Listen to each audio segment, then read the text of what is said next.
This is Sophie's Dark Season presents The Dead Famous, Episode 4, with Ronald Moger as James Montague, Jonah Richert as the voice of the press, Hazel Young as Helen Beeston and Sister Anna Patrick, and Colin Rance as Geoffrey Montague. 22. Mr. Lawrence Underwood, actor. 23. Mr. Geoffrey Berard, director. 24. Miss Edna Wainwright, actress. Later that morning, I drifted into the office. Louise had returned to work. She approached me for an update on any relevant entertainment news, and then coldly set about her tasks. She came and went with such directness that I was almost distracted by her efficient manner. Almost distracted, but not. My mind was on other pressing matters. Picture 23 of the 30 famous faces was the director, Geoffrey Berard. Geoffrey was one of the few featured in the supplement who was occupied behind rather than in front of the camera. He'd made a name for himself with a string of hit films for British cinema, culminating in the internationally acclaimed When the Derby Runs, retitled as The Glorious Race in the USA, so not to confuse with the title of the infamous Kentucky Derby. For him, as with so many other people in similar situations, this newfound level of fame and all its accompanying trappings became too much of a mental burden. The following years saw him become an alcoholic. His lewd behaviour and his beverage intake rose at an impressive rate, with his career declining at an equally impressive rate as a result. An inability to turn up on set either on time or sober meant that he was eventually offered nothing but the bawdiest of sex comedies to direct, but those offers too disappeared with time. In a few sober moments of clarity, he would confide to close friends that he wanted more than anything to settle down and be left alone. A drunken incident with a maid at the Charlton Hotel 3 years later sealed his fate, and his career was ruined. Picture number 23 showed him, martini glass in one hand and a model in the other, marking the beginning of this slide to career oblivion, dying as he did years afterwards on the operating table during a liver transplant. His death went barely reported aside from one article from the Times obituary column written by one of his contemporaries, Marcus Gilbert. It gave the basic rundown of his life and concluded with the poignant sentence, "His talent brought him fame, his fame brought him all he could ask for, but in the end, all he asked for was peace, and it seems he never found it, perhaps now." Due to his later alcoholism, family and acquaintances had abandoned Geoffrey in their droves, leaving only a few well-meaning and most likely true friends to mourn his passing. His estate was administered quickly and efficiently, and the funeral itself was not publicised, finding Geoffrey would be a more difficult task than it had been for previous folk. But not impossible. I knew of only one thing: it had to be done. Geoffrey had been brought up in the village of Taperford in Suffolk, and this is where, according to his obituary, he had been laid to rest. It wouldn't have been feasible to carry out my tried and tested method of excavation over such a distance, and so, as work had been a little slow of late anyway, I took a week's holiday at short notice. I left Louise to take over my column for that week, explaining to my editor that it would be a good chance for her to prove herself, and perhaps take her mind off her recent domestic upheavals. He begrudgingly approved, after I pointed out my not having took a holiday at all for these past 8 years. In reality, despite my colleagues, the articles I wrote made me feel closer to those stars I held such high regard for, and the interviews had been my few chances of actual contact with the famous until recently. The photo calls to the red carpet let me taste their glamorous lifestyles for one sweet moment. Until now, no major outside distractions had interrupted my work. Why on earth should I previously have taken a holiday? Having dragged my father's suitcase from the attic and given it a decent clean with a damp cloth, I packed my essentials and headed to Liverpool Street Station with the addition of my shoulder bag and kit the very next morning. Trains are one of the few safe havens outside of my own house. People never want to strike up any form of conversation, and even an accidental look is enough to set fear into the sturdiest of passenger, and so everyone leaves each other to be alone with their thoughts. The two exceptions to this rule, of course, is when the train is either delayed or crashes, then all passengers are suddenly thrown together into some sort of community, and for some reason feel obliged to exchange banal sentences with each other. I never understood this. Even at our school, our teachers would grip their suit lapels and talk proudly of how the Blitz spirit in the Second World War had brought the nation together. We were supposed to feel that this showed some sort of great unique spirit in the British people. I read this differently and understood it thus. British people are so insecure, worried about offending each other or giving the slightest impression of the giving of affection in any form, mental, verbal or otherwise, that you actually have to bomb them before they even consider talking to each other. I personally have no interest in forming conversations with people in the best situations, never mind the worst. I find this passed down faux patriotic brag nothing to be proud of, and actually one best forgotten. 2 blissfully conversation-free hours later, and I was on my connecting bus to Taperford and the Mulberry Guest House.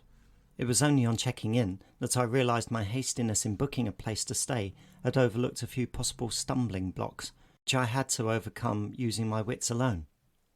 The lady on reception informed me that the guest house had a strict policy of locking the doors at 11 p.m. This, I explained, would be a huge problem, as I had come to Taperford with the expressed intention of writing an article on the local wildlife, particularly the pipistrelle bat, which I understood could be best observed around the churchyard and only once local traffic had died down after pub closing hours. I showed the lady my camera and my Press Association membership card, which seemed to convince her of my truthfulness and honest intentions. Pity on my side, she handed me a key from under the desk, whilst telling me that she didn't usually do such a thing, but the rules were there for the rowdier type of guest, and that she was sure I understood. I was willing to agree to anything, as long as it fitted my plans, so I had views of disapproval towards these drunken louts, put the key in my watch pocket, and thanking her with a smile, went to my room. The obituary for Geoffrey Barrard may have mentioned that he was buried in Taperford, but did not add the courtesy of stating in which church he was buried. There were 2 churches in the village, the originally named All Saints, Church of England, and Our Lady of the Blessed Sacrament, Roman Catholic. Both were on opposite sides of the village to each other, and, with a local population of around 850 and no major leisure facilities nearby, they both had plenty of bored parishioners to fill their uncomfortable pews regularly enough.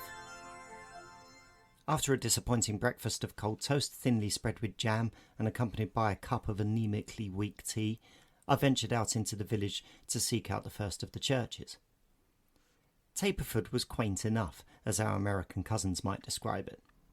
And, as with many villages of both Suffolk and Norfolk, it had managed to keep and maintain its old-world charm. The church itself had not suffered the destructive fate of other churches around the Reformation, or afterwards, and its graveyard was equally intact. I hoped that, if he were buried here, Geoffrey's gravestone would stand out among the now weather-worn slabs of his kin. After an hour or so of searching, I finally found the spot. Although he'd been interred some 30 or so years previously, Geoffrey's black marble gravestone appeared as fresh as the proverbial daisy, and might very well have been placed more recently. It would have been a distinct advantage to me and my now developing back problem if he had indeed been freshly interred, as the ground settles and impacts over a period of time. The softer earth of a newly filled-in grave is inevitably easier to shovel out, although it does come with the extra possible hazard of sinking into the ground, not least if it's been recently raining. Yes, the earth itself might pose a problem, but not as much as the site of the place itself, being as it was open and not overshadowed by any convenient tombs or even a decorative yew tree to provide cover for my work. I would have to move faster and more carefully than before. As I walked back in the direction of the guest house, I noticed the village was pleasantly calm and quiet, populated, as it seemingly was, by late middle-aged couples who had clearly run out of things to say to each other a good 10 or even 20 years before. Everyone walked around in a glum daze, wicker shopping basket or walking stick in hand, stopping only to exchange gossip with a villager, and then to stroll onward to the next villager, with whom they would tell that just acquired gossip, and so it went on like some bizarre nosy carousel. I was bemused by it enough to take refreshments from a tea room by the main green and continue watching this curious spectacle. One day, they would each be dead, and the remaining villagers would gossip about that too. Perhaps the deceased would have the decency to have an open coffin, so they would then let their neighbours whisper behind their cucumber sandwiches at the wake regarding how the shirt never suited him, or how even in death the woman hadn't applied her lipstick properly. I tutted, finished my tea, and as I walked away I sighed at what wonderful lives they led. As I passed the time in my room waiting for an appropriate hour to leave for the next task, I went through the 30 faces as I had done innumerable times in the past. But in recent weeks it had taken on a new dimension. So many years had gone by when these pictures had been static reminders of my failure to achieve this childhood goal, and now they were slowly being marked off, one by one, with increasing satisfaction. Success, it seemed, was within my grasp. I tried not to dwell on what might become of my time once it was all over, and decided instead to concentrate on making a plan for each and every unmarked face. I had so far achieved 13 of the list. Of the remaining 17, I had failed with one due to cremation as previously and painfully described, and so 16 were yet to be captured for prosperity. 6 of these were dead, so I decided that after leaving Taperford, I would concentrate on the warmer, blood and breath-filled types that might involve that little less effort than, for example, Sylvia and Evelyn had proven to be. On leaving the guest house later that night, I felt a sense of purpose, but for some reason the excitement of previous tasks had withered a little, as perhaps a change of method would be a good thing. The churchyard was only a short walk away, and the light rain had started falling during the early evening, giving the air a moist but refreshing quality. After checking the area for snooping busybodies, I set to work on Geoffrey's grave. The first 2 nights passed by uneventfully, and the intervening days were merely wasted time as the village was so dull I couldn't decide whether the population had moved here to die or simply died as a result of its stifling and stagnant aura. The only main food available outside of the guest house was served in the local pub, and although I appreciate the more traditional of meals, their take on stews, dumplings and pies sat like a bowling ball in my stomach. As a result of this food, the sleep I took on that final evening before going out was all the more heavier, resulting in me sleeping a full 2 hours past my alarm. It was past 3 in the morning, and time was of the essence. My train seat was reserved for 9 o'clock later that same day, and I would still have to clean up and check out of the guest house after achieving my goal with the photograph. My progress after the previous 2 nights had been satisfying due to the damp ground, meaning that I was able to reach the coffin on schedule despite my oversleeping. Geoffrey's coffin had a sickeningly musty smell about it, and I was glad just to take the photo of the both of us and get on with filling in the grave as quickly as I could. Time was dragging on. The church bell began to ring 6 in the morning, and I laid the final spades of soil onto the grave, but it seemed that the combination of both the coffin's stench and the effort of climbing out of the grave had awoken that earlier, heavier meal. I was able to pack away most of my kit before the nausea overwhelmed me and forcing me to unfortunately vomit on a nearby gravestone. The accompanying dizziness rendered my eyesight temporarily blurred. Out of seemingly nowhere, a dark object flew towards my face, and with no time to focus, I grabbed for my spade and swung out at it violently, hitting whatever the object was with a metallic pang. It was only as my eyesight returned that I noticed, by the church entrance, the landlady of the Mulberry Guest House, apparently returning from fetching the morning's breakfast supplies from the farm shop, staring at me with mouth agape. Not knowing what she had seen, and then realising as I looked at my spade, I peeled off the flattened corpse of a pipistrelle bat and cast it aside into the grass like a used tissue. Half-heartedly attempted to wipe the vomit from the gravestone, and I skulked back to the guest house, where I was checked out post-haste and in utter silence. I was glad to get to the station and be on my way back to the thankfully bat-free surroundings of London. 12. Miss Kitty Dubois, Selma Worksop, actress, model. 13. Mr. Jeremy Cove, actor. 14. Miss Sylvia Moore, actress. My return to the office was bittersweet. I'd marked off one more photograph from my list, and that had brought all of the usual warm feelings of relief and satisfaction. But the office itself had a comparatively much colder feeling to it, which just proved to remind me all the more of where my true motivations lay in life. As I settled down in my chair to review the journalistic tasks of the day ahead and catch up on any missed items of note, Barry barged his way into the office. Any birdwatcher would recognise him as a perfect example of the common loudmouth. He had more information on the Sylvia Moore case. As I covered any stories dealing with celebrities, he felt I should know that somebody had apparently seen the back of the person fleeing the scene of Sylvia Moore's funeral, and this unknown person was now the main suspect in the case. In addition, there had also been increasing rumours of disturbed graves in various cemeteries across the southeast of England. Following a hunch that the two stories were related, the editor had assigned Barry to investigate the cases further. Barry left my room, and the emotions swelled so much that my stomach felt like it was in a maelstrom once again. A cold sweat formed on my brow as I realised that there was a very real possibility that I might be discovered before finishing my list. I felt anger that Barry and not myself had been given the story to cover. Irrelevant of what our positions at the paper were, I was clearly the superior journalist. The moment gradually subsided, and I breathed a sigh of relief, remembering that Barry had once taken over an hour to open a carton of milk, eventually covering both himself and his computer with the by then warming dairy liquid. The office stank for a good week afterwards, and eventually they had to call in a specialist cleaning company to refresh the carpeting. I bore this in mind and realised he would be the least of my concerns, at least at this point. I was glad that a more able person was not to be on my tail. Settling down to work, I was thankful that my in-tray was thankfully light.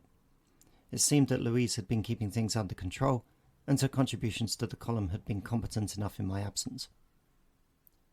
The morning passed by with little distraction, and the afternoon brought with it one of my pet hates, a nails-on blackboard level of social experience. The dreaded pub lunch with colleagues.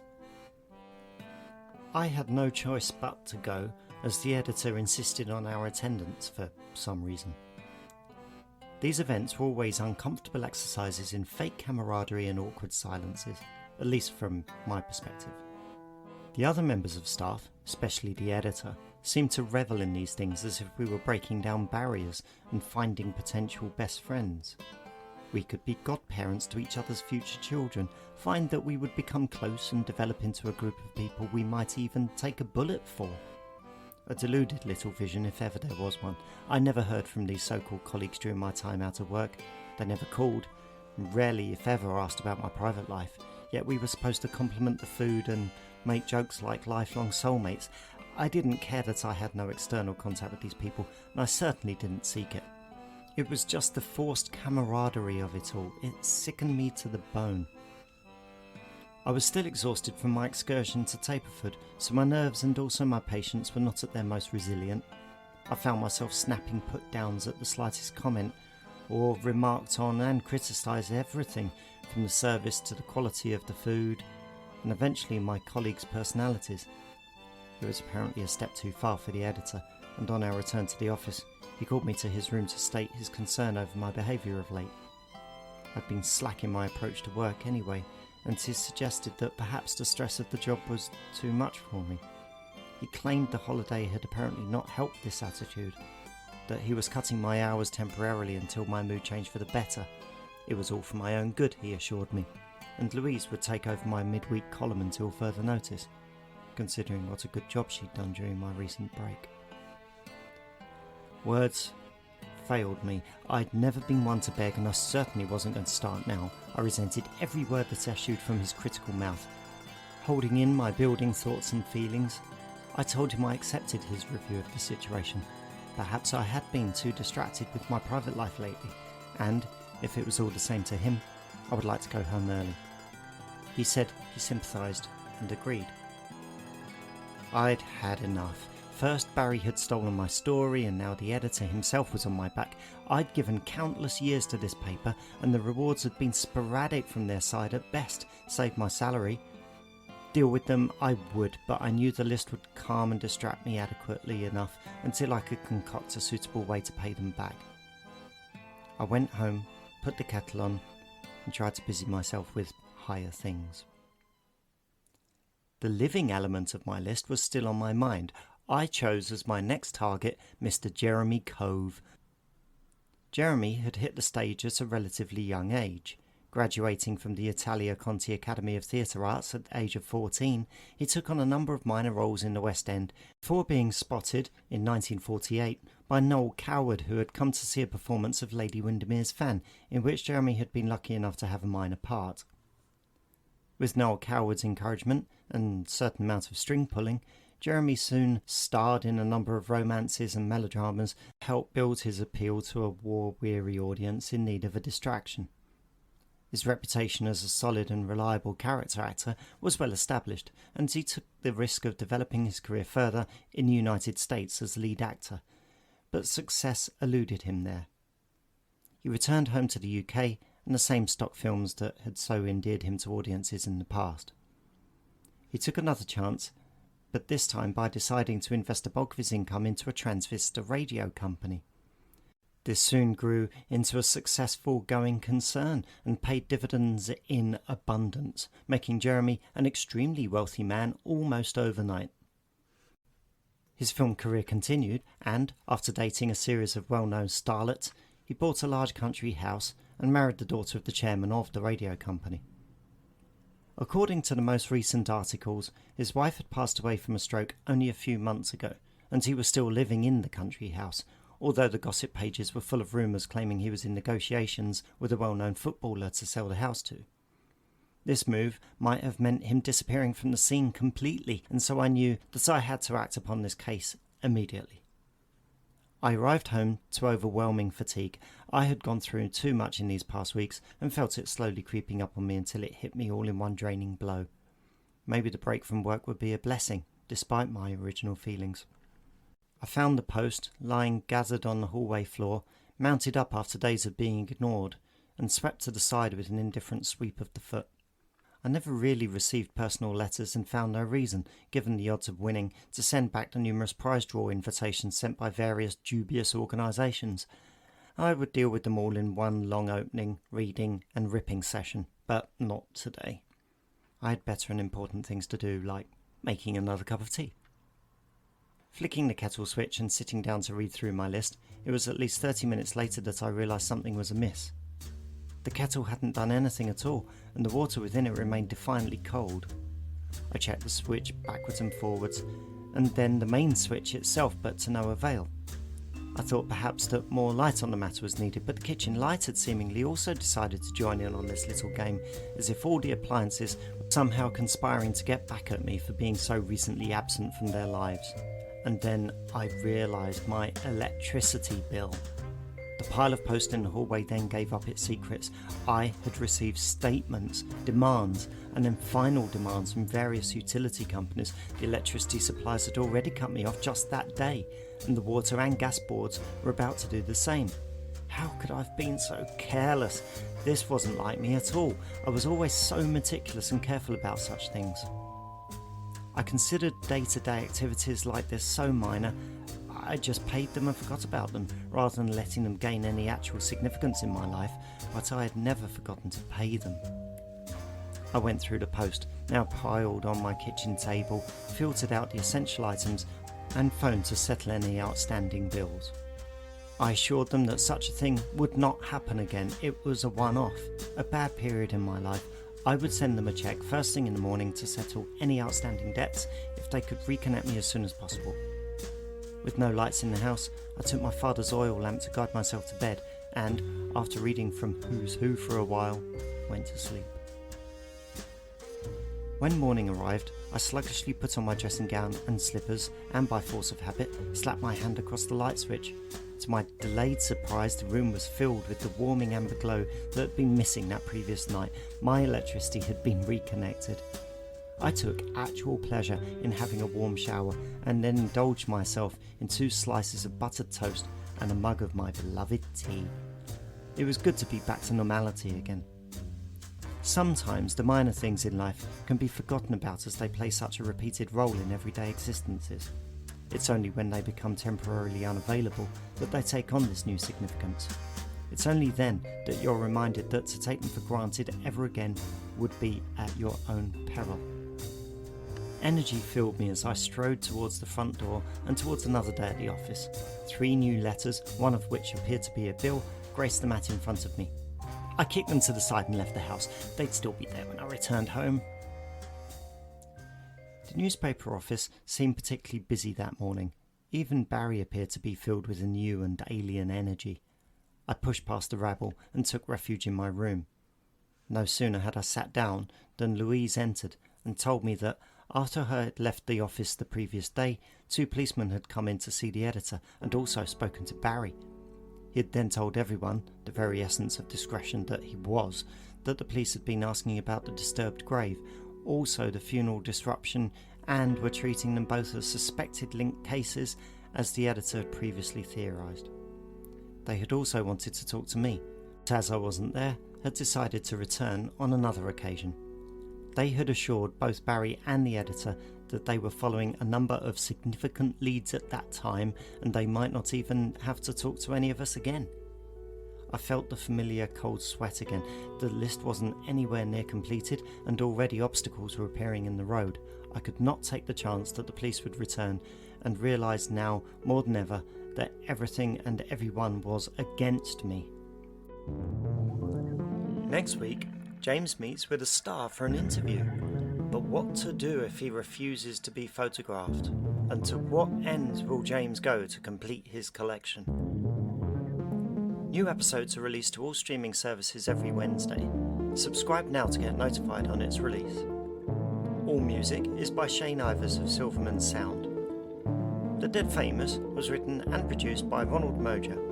Don't forget to follow us on Twitter and Instagram at This Is Sophaville.